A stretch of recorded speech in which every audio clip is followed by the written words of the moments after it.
E sobre esse assunto, e também sobre como fica o agro brasileiro com Donald Trump no poder nos Estados Unidos, eu falo agora com o Felipe Serigati, que é pesquisador do FGV Agro. Felipe, boa tarde, muito obrigado pela gentileza da sua participação ao vivo aqui no Radar. Queria começar lhe perguntando sobre esse episódio, na venda dessas empresas da soja brasileira para a China e amostras ali de pesticida encontradas no meio dessa soja que a gente vendeu para lá. Você acha que é um problema confinado, isso está controlado, ou isso pode, de alguma forma, arranhar ainda mais a imagem da nossa soja no exterior? Bom, boa tarde, eu que agradeço o convite. Com relação a esse episódio relatado, até o momento as informações disponíveis sugerem que temos aí um caso isolado, tá? E ainda assim é passível de ser avaliado, né?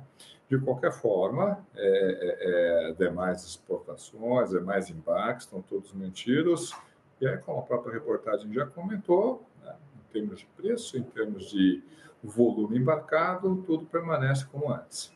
Agora, Felipe, com o Donald Trump voltando ao poder nos Estados Unidos, e voltou prometendo tarifas de importação, embora não tenha as colocado em vigor até esse momento, sempre fica no ar o risco ou o temor de uma nova guerra comercial entre Estados Unidos e China, como já aconteceu no primeiro mandato dele.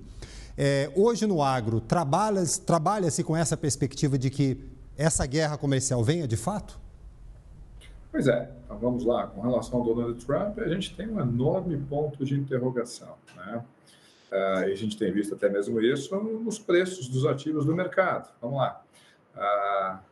Nessa semana, quando foi anunciada ali a barreira tarifária para a China em torno de 10%, o mercado reagiu de maneira positiva. Isso aqui não faz sentido, né? Esperava. Normal seria, né, um aumento de barreira tarifária entre os dois principais economias do planeta, seria ter uma reação negativa no preço dos ativos. Mas por que teve uma reação positiva? Porque o mercado estava esperando uma barreira, né, uma elevação tarifária ainda maior. A promessa de campanha era algo em torno de 60%. Então vamos lá, qual que vai ser, quais produtos serão taxados, qual vai ser a resposta do outro lado, tudo isso é um enorme ponto de interrogação. Se a gente puder usar o primeiro mandato como referência, talvez surja aí oportunidades que tendem a favorecer o agro brasileiro. No primeiro mandato do Trump, nesse atrito comercial, Estados Unidos taxa um conjunto de produtos da China, a China, em retaliação, passa a taxar produtos que ela comprava dos Estados Unidos, mas não era qualquer produto, era produto associado a base de apoio do Donald Trump, né? Então, foi lá justamente pegar os grãos ali do meio oeste. Só que a China permanece ali com a demanda dela por esses grãos. Então, ela tornou, entre aspas, aqui o Brasil um comprador preferencial, né? Então, olha, vamos adquirir esses grãos do Brasil. Óbvio que o calendário é um pouco diferente, mas a China tem uma capacidade de estocagem muito grande. E aí, vamos apenas adquirir os Estados Unidos aquilo que faltar, né? Aquilo que o Brasil não conseguir atender dentro da nossa demanda. Isso favoreceu, né, aos grãos brasileiros. Né? Nós, além de exportarmos mais, né, dentro da nossa capacidade, nossa soja, né, nosso milho tinha ali um sobrepreço, tinha um prêmio, né, por ele. Foi favorável para nós. Isso pode se repetir? Pode. É garantido que vai se repetir? Com certeza não.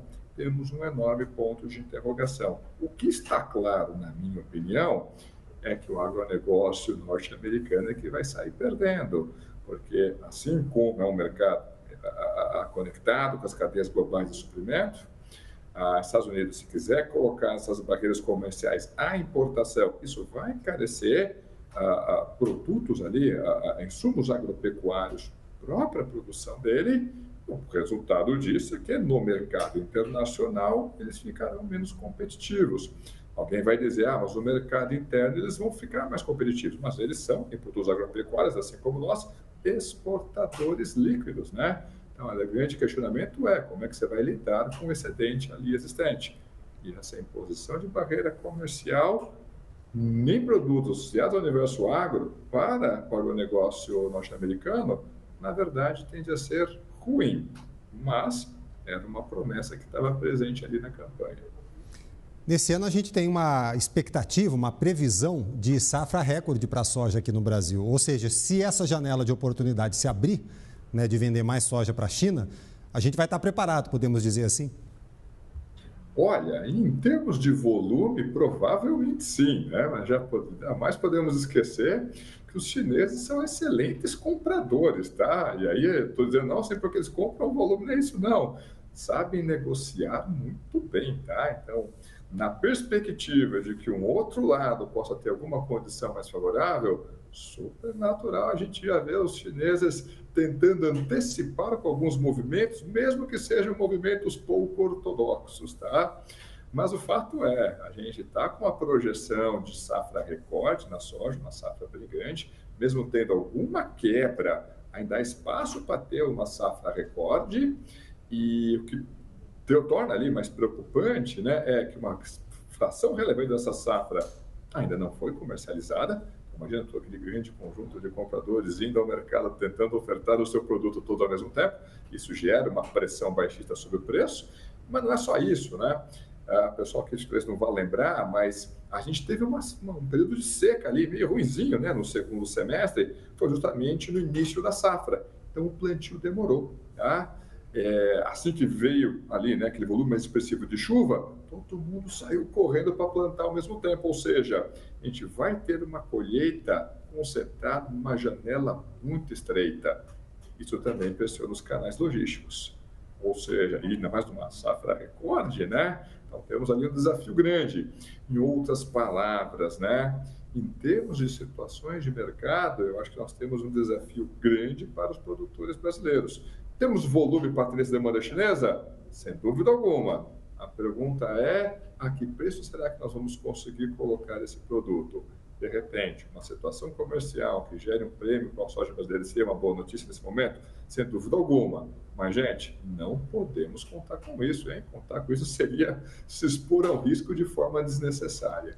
Felipe, só para a gente encerrar, além da soja, quais outros produtos do nosso agro poderiam se valer de uma oportunidade? Poderiam ter uma janela de oportunidade aberta caso as relações comerciais voltem a se azedar entre Estados Unidos e China? Ok, então acho que um produto interessante também seria o milho, tá? Então o Brasil conseguiu agora também competir com os Estados Unidos em milho, mas eu acho que um ponto mais interessante que eu tenho ouvido muito pouco é justamente a respeito da carne. Então o Brasil tem exportado carne bovina in natura para os Estados Unidos. Ah, mas às vezes é o nosso concorrente? Só que o nosso concorrente está precisando de carne e quem está atendendo essa demanda deles por carne bovina é justamente o Brasil. Então, imagina só, super natural um cenário como esse, Estados Unidos falou, opa, Brasil, você está entrando com carne aqui, vamos aumentar a barreira tarifária da carne que os Estados Unidos importa do Brasil. Isso pode acontecer, óbvio que pode acontecer, não é o cenário, mas espero que não isso aconteça. Mas veja que é um produto que está brasileiro, do agro nacional, que está entrando nos Estados Unidos e que está competindo com o produto local. No momento, os Estados Unidos não tem muito como responder a produção local a essa entrada da carne brasileira, o rebanho deles está na menor situação desde os anos 1970, mas, de fato, é um produto que o agro brasileiro está exportando em volumes maiores para os Estados Unidos. Na realidade, depois da China, o grande comprador da carne bovina brasileira do mercado internacional é o próprio Estados Unidos, o nosso, talvez, principal concorrente. Felipe Serigati, pesquisador do FGV Agro, muito obrigado pelas suas explicações aqui ao Radar, Felipe. Um bom restinho de semana para você. Eu que agradeço o convite, um bom resto de semana a todo mundo. Muito obrigado. Obrigado.